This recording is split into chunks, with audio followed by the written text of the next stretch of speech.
Estamos con la columna de ciencia con Nadia Charamoni, que hoy venís con un tema ad hoc a la fecha. Hoy venimos con un tema relacionado con la fecha. Si bien hoy es una fecha triste en un punto porque se conmemora el golpe en sí, eso dio lugar a un avance científico impulsado por las abuelas, que me parece que es muy importante y está bueno que hoy lo repasemos y lo recordemos. ¿Está bien? Lo interesante de esto es que nace de las abuelas. Nace de las abuelas y se usa en absolutamente todo el mundo y fue porque lo empujó Estela y todas. Claro, como tenemos este problema, ¿cómo la ciencia nos puede ayudar para resolverlo? Exactamente. Y a partir de ahí empieza todo, ¿no? Exactamente. Y la ciencia ayudó, literal, a más de 11 países en este sentido. Las primeras fueron las abuelas.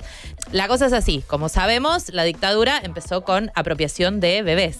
Esto era algo que en el 79 nadie se imaginaba que era un plan sistemático. Entonces empezaron a secuestrar primero parejas con sus niños pequeños y después, bueno, mujeres que estaban embarazadas y tuvieron sus bebés en cautiverio. Las abuelas empezaron a buscar a los nietos, pero imagínate, esto empezó en el 79 más o menos, no se tenía idea que era un plan sistemático y no había nada científico que ayude. Entonces, lo que hacían era buscarlo por parecido físico. Iban a casa cuna, lo cuenta muchísimas veces Estela de Carlotto, iban a casa cuna más o menos para la fecha que sus nietos o nietas tenían que nacer y buscaban bebés parecidos a cuando ellas habían sido mamás. Esto era un laburito que te la encargo, ¿no? Claro. Y claramente no había muchos avances en ese sentido. Muchas herramientas para saber que era así, digamos. Exactamente. ¿No? Aparte, hay un detalle no menor. Vos imaginate que encontrasen un bebé parecido, un nene parecido. ¿Cómo haces para decir que es tuyo? Claro, ¿qué haces? Tipo, mira, se parece a mí, me parece que es mío. Exacto. No hay manera. Lo tenés que probar en la justicia. Tiene que haber algo que pruebe en la justicia que ese bebé pertenece a otra familia y no a la que lo apropiaron. Pero para el 79 había un par de abuelas que estaban leyendo en el diario El Día de la Plata, leen una noticia que había un señor que no quería reconocer a su posible hijo, le hicieron un análisis de sangre y dio que era el padre. Entonces las abuelas dijeron, bueno, hay algo en la sangre que claramente te identifica. Pero hay un detalle, no hay padres y madres acá, porque es la generación que faltaba. Entonces la pregunta era, ¿la sangre de las abuelas va a servir para esto? ¿Hay algo en la sangre de las abuelas que diga que esto es así? Entonces, viste que es gente intensa, las abuelas, no es una gente que diga, bueno, no, fue. Voy viendo qué hago, claro. No sé, algo. Bueno, empezaron a recorrer el mundo. Recorrieron un montón de países. Pero en todos los países les pasaba lo mismo, que les decían, no tengo idea, porque esto es algo que es inédito. Cuando Estela nadie iba, nunca lo hizo. Nadie nunca lo hizo y aparte les parecía una locura que te roben un bebé. Decían, ¿cómo que te roban los bebés? Dale, muchísimo. ¿Entendés? Era muchísimo. Bueno, fueron un montón de países. En fines del 82, en noviembre del 82, caen en Washington en la Comisión de Derechos Humanos de la OEA. Fines del 82, en noviembre del 82, la dictadura ya estaba medio flojarda de papeles porque había perdido Malvinas y ya la cosa estaba como un poco... Imaginemos que todo esto lo hacían en 79, 80, que la dictadura estaba picadísimo. Estaba pleno. Picadísimo. Fuerte. Y después la guerra de Malvinas, todo. Ay, no, qué años. Sí. Y las minas seguían con esto. Sí. Entonces, imagínate, o sea, los huevos del increíble Hulk, realmente, ¿no? Caen en Washington... Y empiezan a hablar con Isabel Mignone, que es la hija de Emilio Mignone, que es el que creó el CELS, el Centro de Estudios Legales y Sociales. Y a Isabel Mignone les pasa el contacto de un médico argentino que estaba radicado en Nueva York, que si podés poner la imagen número 1, ahí está. Ahí lo tenemos para, bueno, la gente que escucha por la radio no lo van a ver, pero tenemos una imagen de Estela de Carlotto con el doctor Víctor Penchazade. Víctor Penchazade es un tipo que la dictadura no le era ajena. ¿Por qué? Porque él es un médico genetista, trabajaba en el hospital de niños y en el 75 la AAA lo quiso secuestrar. ¿Por qué quería secuestrarlo? Porque quería, creo que querían intervenir el hospital, una cosa así, y lo secuestraron, pero zafó de ese secuestro porque vos lees el relato de ese secuestro y es el tonto y retonto, fueron a secuestrarlo. Claro, porque él vivía, creo, en Santa Fe y Callao, fueron a su departamento, lo maniataron, le taparon los ojos, todo una cosa bastante fuerte. Lo bajan a Santa Fe y Callao, pero el auto que los tenía que llevar medio que no venía y se quedaron ahí con... ¿Para qué no viene el Uber? Claro. ¿Para qué no viene? No sé si hubo problemas con el estacionamiento y bueno, ahí logró escaparse. A los 2 días se fue a Venezuela y después terminó radicándose en Nueva York. A Nueva York creo que llegaron Estela de Carlotto y Chicha Mariani. No sé si Chicha era, pero me parece que era Chicha Igual Mariani. la locura de la historia argentina, ¿no? Bueno. Que el tipo que se tenga que ir y unas abuelas buscando por el mundo y termine con un argentino exiliado. Exactamente, que aparte era médico genetista. Claro. No es que no era cualquier persona. Él laburaba en el hospital Mount Sinai de Nueva York. Las abuelas fueron y le dijeron, mirá, pasa esto. Y el tipo le dijo, bueno, mirá, hay que investigarlo porque no hay nada respecto de esto. Entonces agarró y empezó a armar un grupo de trabajo de gente que podía ayudar. ¿Por qué? ¿Qué pasa? Nosotros tenemos los genes en el núcleo de nuestras células, ¿sí? Entonces, si vos encontrás un gen parecido a otro, decís, bueno, puede ser familia.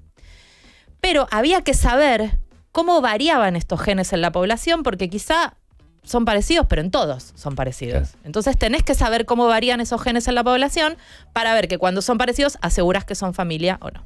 Entonces contactó a una genetista de California, que tenemos a ver la próxima imagen, ahí está, la que tiene el tubo en la mano, es Mary Claire King, que era una genetista de Berkeley, de California. Las que están en la imagen son Estela de Carlotto y Nelida Navajas. Es una locura esta imagen, ¿no? Es una locura. O sea, en el sentido de tomar dimensión los años y ellas estando ahí en pleno auge buscando una respuesta, ¿no? Exactamente. Es una locura. Y aparte, a un nivel de ciencia avanzada que no se puede creer. Eso, o sea, un nivel de avance que sería lo mismo que hoy, no sé, las investigaciones que tienen que ver con nanotecnología, que te parecen de otro mundo, bueno. Recién había, creo que en Argentina no había, pero recién había televisión a color, digo. Exactamente, o sea, estaba en recontrapañales todo, y estaban ahí las abuelas con Mary Claire King. Mary Claire King era especialista en algo que se llama epidemiología genética, que es justamente analizar cómo varían los genes de una población a otra. ¿Sí? Como ver qué cosas son parecidas entre todos y qué cosas son bien distintas. Entonces, claramente era la indicada. Pero hubo que armar un equipo de trabajo muy grande porque había que hacer un montón de estadística y un montón de cálculos matemáticos. Entonces, hubo un montón de científicos involucrados en esto, pero la que lideraba era Mary Claire King. Entonces, primero dijo, bueno, hay algo que puede servir para empezar a identificar que está en la sangre, que se llama complejo de histocompatibilidad. El complejo de histocompatibilidad es una proteína que está en las superficies de las células y que te ayuda a diferenciar lo propio de lo ajeno. Es lo que reacciona, por ejemplo, cuando rechazás o aceptás un trasplante. Todos tenemos diferentes proteínas de histocompatibilidad y si dos personas no son parientes, es muy improbable que tengan la misma combinación de esos factores de histocompatibilidad. ¿Cuál es la contra de esto? Que para analizar esas proteínas necesitas sangre fresca. Claro. Y estos estudios se hacían en Estados Unidos. Entonces, era un tema, sacar la sangre acá, llevarla para allá. Entonces, lo que hizo Mary Claire King, vino para Buenos Aires y formó a una investigadora que era la jefa de inmunología del Durán, que se llama Ana María Di Leonardo. Ella tenía todos los equipos para hacerlo, qué sé yo, y le explicó cómo hacerlo. Entonces ya había un estudio que se podía hacer. ¿Qué pasó? El primer caso en donde esto se aplicó fue el caso de Paula Eva Logares. Paula Eva Logares nació en el 76, en el 78 la secuestraron junto con sus papás y la anotó como propia un comisario que se llamaba Rubén Lavallén.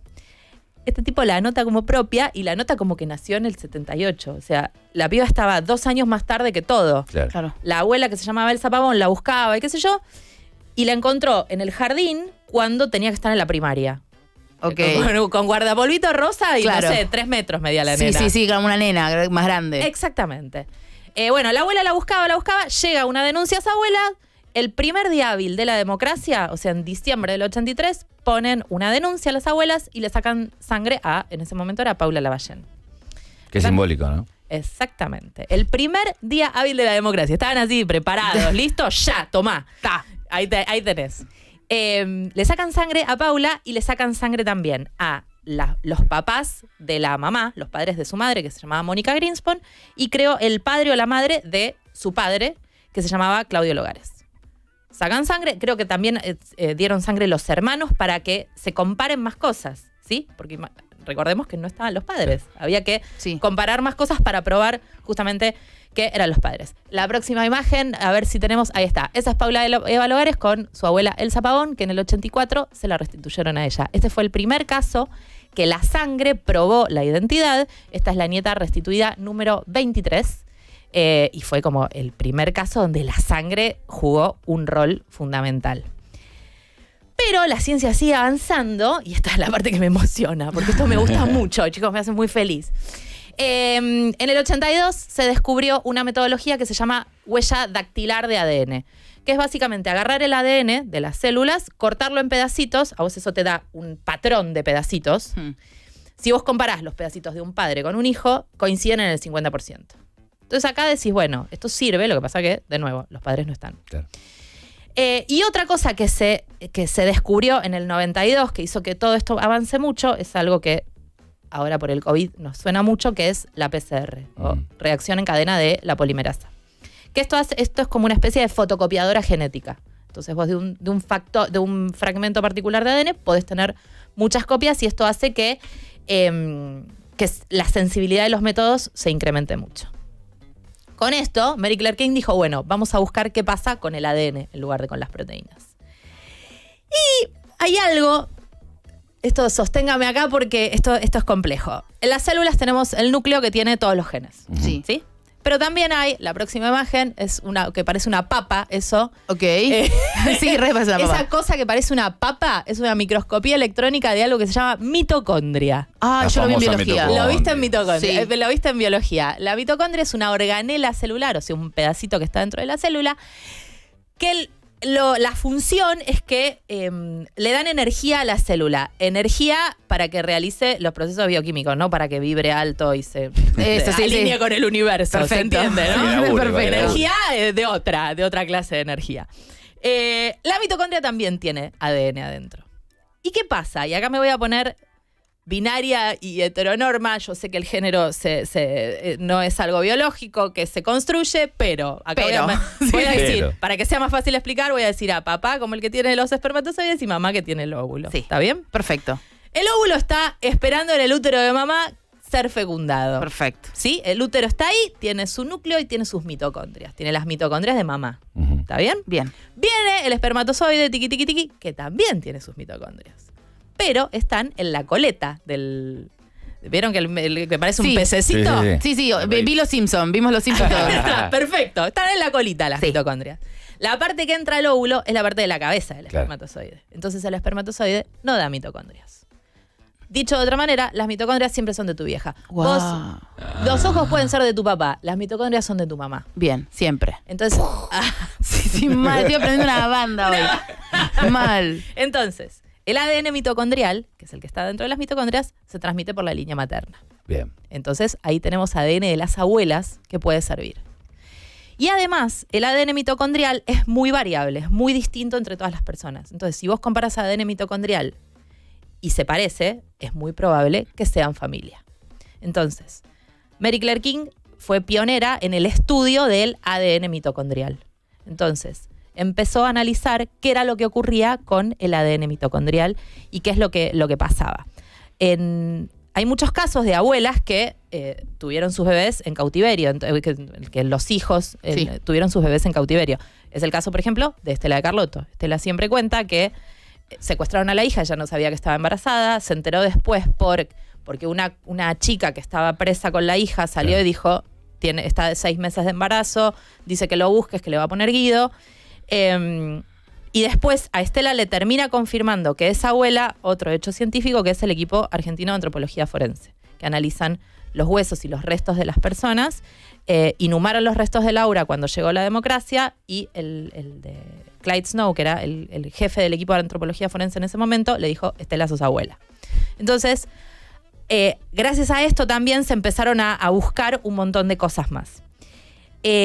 Hoy lo que se analiza, se compara, es el ADN mitocondrial, entre otras cosas. Hay un Banco Nacional de Datos Genéticos, tenemos ahí la próxima imagen que es el logo del Banco Nacional de Datos Genéticos. Ese Banco Nacional es único en el mundo.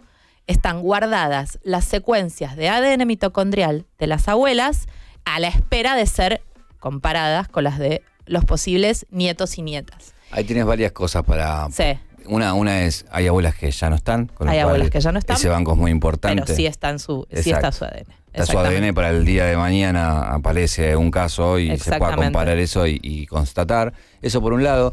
Lo loco de la historia también, recién nombradas a Estela, el tema de Guido. Qué loco la historia, ¿no? Estela haciendo todo esto para que la ciencia le dé una respuesta, la ciencia le da una respuesta, aparece otro orgullo para la Argentina, que es el equipo de antropología forense, que ayudó a descubrir un montón de investigaciones que se pudieron contactar identidades de desaparecidos, y esas dos cosas que motoriza a ella le dan la respuesta a ella, que es su nieto. Eso es como nada tremendo, digo, se lo pones a pensar. Da una vuelta hermosa, y qué bueno que haya encontrado a su nieto. Sí, total. Eso da como un, ay, menos mal, porque hasta el 2014, que fue que encontró a Guido Ignacio, todo el mundo decía, ¿dónde está este pibe? Dale, por favor. Dale, que aparezca, por favor. Que aparezca, por favor, te lo pido. Bueno. Después también tenés la verdad que pasó en varios casos de muchas familias que de chicos que se negaban a entregar sus muestras porque sabían que si entregaban y tenían la gran sospecha de que sus padres fueran apropiadores. Iban en cana, básicamente. Exactamente. Entonces, era una verdad tremenda saber que tus viejos eran apropiadores y que encima con tu sangre iban a ir presos. Entonces hubo muchos casos emblemáticos de esos. Hay uno que siempre en estos días estuve viendo las conferencias de prensa de Ignacio, Montoya, Carlotto y Estela, porque escribí también una nota para la agencia de noticias de la Universidad de Quilmes, y estuve medio obsesionada con ese tema. Y hay un par de casos, siempre Ignacio dice, hay algo que yo sentía, y muchos nietos hablan de ese algo. Algunos no fueron tratados bien por sus apropiadores. Mirá qué locura. Qué locura. Dale. ¿Una palabra que me bebé te va a tratar mal? Pero dale. El caso creo que es de Juan Cabandier y el nieto de Rosa Roisinblit, que se sentían mal en su familia porque los trataban mal. Pero después hubo otros que los criaron desde el amor, pero que igual se daban cuenta que no estaban ahí. Claro. Y me contaba Víctor Penchazade, el del índice de abuelidad, que era el caso de Horacio Pitragala, el secretario de Derechos Humanos. Horacio Pitragala mide como 2 metros. Y toda su familia, que lo criaron desde el amor, todo bien, pero eran re peticitos. Y él decía, hay algo acá, chicos, que es raro. Hay algo raro. Hay algo que no me están diciendo. Hay algo que no me están diciendo. Bueno, en el Banco Nacional de Datos Genéticos están las muestras de ADN de las abuelas. Se analizan los parecidos con el ADN mitocondrial. También, en el caso que haya datos de la línea paterna, se analiza el cromosoma Y. El cromosoma Y, acordémonos, si el género que te asignan al nacer es mujer, es porque tenés 2 cromosomas X, y si te asignan el género de varón, es porque tenés un cromosoma X y uno Y. Entonces, se analizan esos parecidos también. El ADN, la comparación de ADN para buscar justicia en casos que tengan que ver con violaciones a los derechos humanos, se usaron en más de 11 países y se sigue utilizando al día de hoy, y es un avance científico de la hostia, y las que lo impulsaron, las primeras que lo usaron, son nuestras abuelas. Esto hay que grabárselo a fuego porque no es algo menor. Sin ellas, un montón de gente no tendría justicia, no solo nietos y nietas, sino de otros países, de otro tipo de cosas, y ellas fueron las que lo impulsaron. Y sobre todo, todavía hay 500 casos que esperan saber y encontrar a su familia. Exacto. Y nada, obviamente como todos los años las abuelas, con una nueva campaña, diciendo si tenés esta edad entre los 40 y por ahí, si tenés alguna duda, acércate. Si sos sexy y cuarentona como yo, dale, que nací en el 78, acércate. Si tenés dudas, todo el mundo dice que te tratan súper bien, que es una cosa súper emotiva si encontrás. También tenés que estar preparado para no encontrar, pero te atajan con eso también. Esa es una búsqueda súper amorosa, y hay que... No, aparte también eso, la tienen ya tan aceitada y tan clara. Exacto. A mí me tocó acompañar una vez a una persona que tenía dudas, y me pidió que la acompañe, y estuve en el primer proceso. Y la verdad que la tenían tan clara y ya sabían cómo tratar a la persona, cómo llevarle las preguntas. Exacto. Y nada, la verdad que... como decís, un placer, porque la verdad te sentís tan contenido. Exacto. Porque justamente saben todos los procesos que van a pasar con eso y cómo esa persona está a flor de piel buscando su identidad. Gracias, Nadia. Nos vamos a despedir con... La gente en el chat está enloquecida con Nadia, quería decirlo. Bien. Y desesperadamente quieren que suban la columna. La vamos a subir. Para poder compartirla. Así es, la vamos a subir. Muchas gracias. Nadia Charamoni aquí en la columna de ciencia, y nos vamos con el spot de abuelas.